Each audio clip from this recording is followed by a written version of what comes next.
Hi viewers, welcome back to Health Simplified. Today we are going to discuss on intravenous cannulation. It is a technique in which a cannula is placed inside a vein to provide venous access. Cannulas are available in different gauges. It is usually from 14 to 24 gauge and the length varies from 25 to 44 millimeter.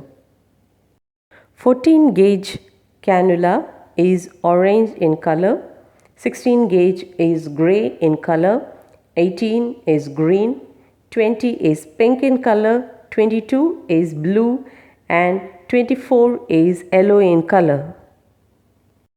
And most of the time the cannula is not named with the sizes and usually you call them with the colors that is available. The common indications for an IV cannulation include repeated blood sampling, intravenous fluid administration, intravenous medication administration, intravenous chemotherapy administration, intravenous nutritional supplementation, intravenous administration of blood and blood products, intravenous radioactive contrast administration in CT, MRI and many other procedures.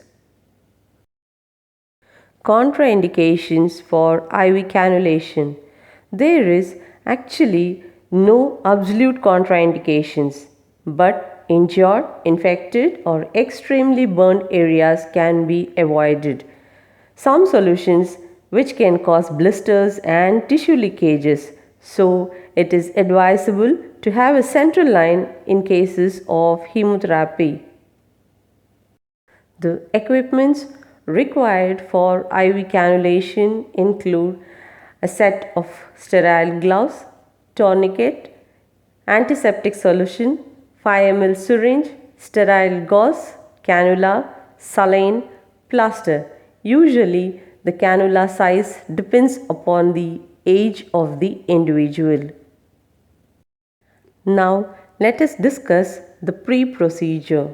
First, let's introduce yourself. So maintain an IPR with the patient. Explain who are you and why you have come to the patient. Explain the procedure to gain confidence of the patient.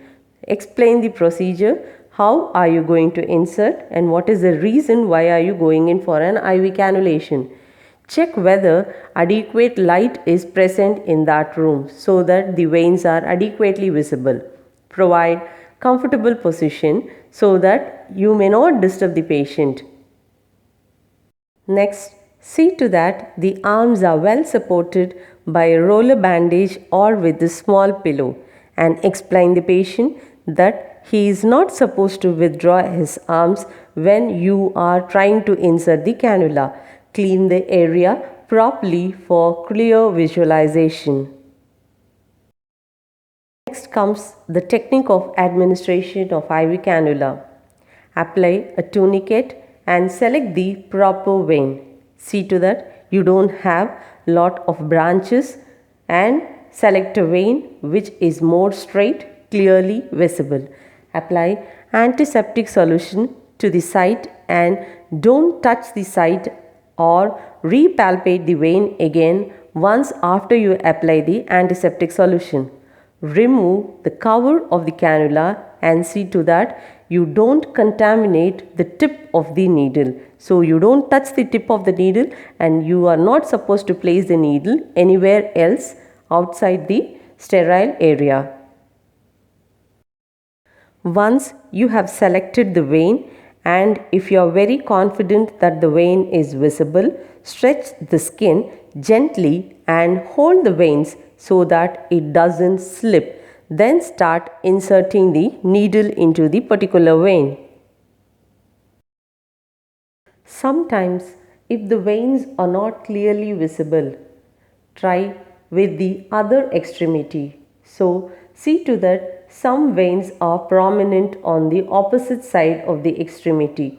By opening and closing of the fist, your veins are little more visible using gravity as holding the arms down So once you tie the tourniquet, see to it the arms are held below the chest level so that the blood starts pooling in the extremities and the veins becomes little more visible.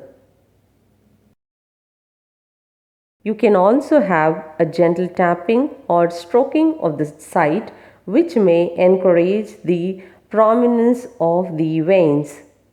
Sometimes you can even try applying heat or by using a warm towel or a pack, which may cause dilatation of the extremities that can increase the visualization of the veins. Explain the patient that he will experience sharp pain and he is not supposed to withdraw his hands or pull his extremities so that the vein can be dislodged. Insert the needle bevel at an angle of 30 degrees as it is supposed to be a little more superficial. Advance the needle until you see the backflow in the hub of the needle. Once the needle is in the vein, insert the remaining part into the vein and secure it properly. Once the cannulation is over, release the tourniquet and apply pressure to the vein at the tip of the cannula and remove the needle completely. Remove the cap from the needle and put it on the end of the cannula. Carefully dispose the needle in the sharps bin. Check for the functioning of the cannula with the help of a saline flush.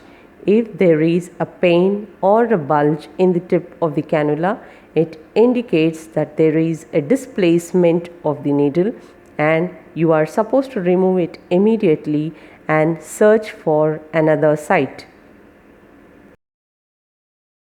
The complications of IV cannulation include pain, failure to access the vein, the blood stops flowing into the flashback chamber, thrombophlebitis, arterial puncture, peripheral nerve palsies, skin and soft tissue necrosis. Here there are some tricks or tips for a successful IV cannulation. Use the smallest gauge possible to prevent the damage to the vessels intima. In an emergency, use a large gauge needle to allow administration of large volume of fluids. The peripheral vessels of the upper extremities are usually preferred as there is a minimal interference with the mobility and decreased chances of phlebitis. Always try to select straight veins with no branches as it may hit the other branches easily and can cause dislocation of the cannula. Also prefer the use of non-dominant hand as it may cause minimal interference with the activities of daily living. In case of chronic illness, start the cannulation from the distal portion of the extremity to the proximal portion. Hope this video was interesting and informative. Thanks for watching and subscribe for more videos.